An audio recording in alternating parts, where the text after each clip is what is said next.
Assalamualaikum warahmatullahi wabarakatuh. Kami dari kelompok 4 akan mempresentasikan penerapan listrik statis dalam kehidupan sehari-hari. Sebelum masuk pada contoh penerapan listrik statis, saya akan menjelaskan tentang bagaimana penerapan listrik statis.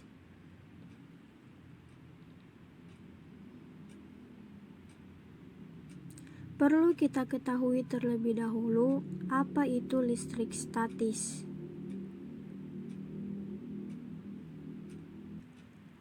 Listrik statis adalah suatu kumpulan muatan listrik dalam jumlah tertentu yang tidak mengalir, akan tetapi jika terjadi pengosongan muatan akan memakan waktu yang cukup singkat.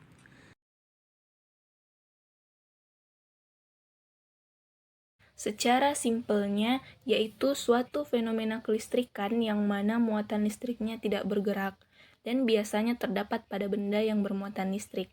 Jadi, pada elektrostatika, muatan tidak berpindah ataupun bergerak. Dapat dikatakan juga, listrik statis timbul karena adanya fenomena benda-benda yang memiliki aliran listrik saling berpautan tanpa adanya sumber daya listrik. Atom yang bermuatan positif disebut proton, atom yang bermuatan negatif disebut elektron. Jika muatannya berbeda, maka kedua bola akan tarik-menarik.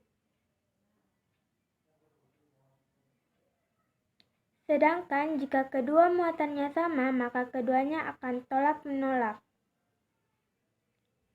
Contoh penerapan listrik statis. Penerapan listrik statis di kehidupan sehari-hari banyak sekali kita temui.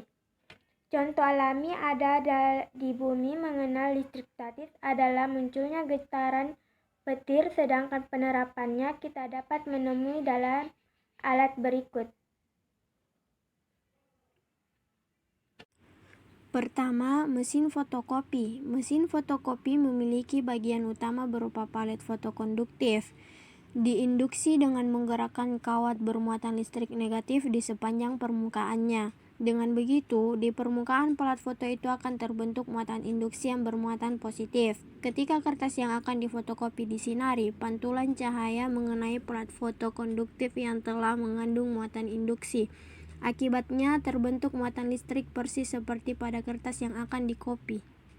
Yang kedua, penangkal petir. Penangkal petir dipasang di atas atap rumah atau di atas bangunan gedung yang tinggi dan dihubungkan ke dalam tanah melalui kabel logam. Penangkal petir menyediakan bahan bagi muatan listrik di awan agar dapat berpindah menuju tanah melalui kawat, sehingga bangunan yang disambar petir tidak akan hancur. Yang ketiga yaitu gejala antara penggaris dan rambut kering. Pada awalnya, penggaris dan rambut kering bermuatan netral atau jumlah proton dan elektronnya sama.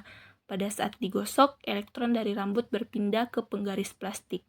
Akibatnya sisir mendapat tambahan elektron sehingga penggaris plastik menjadi bermuatan negatif sedangkan rambut bermuatan positif.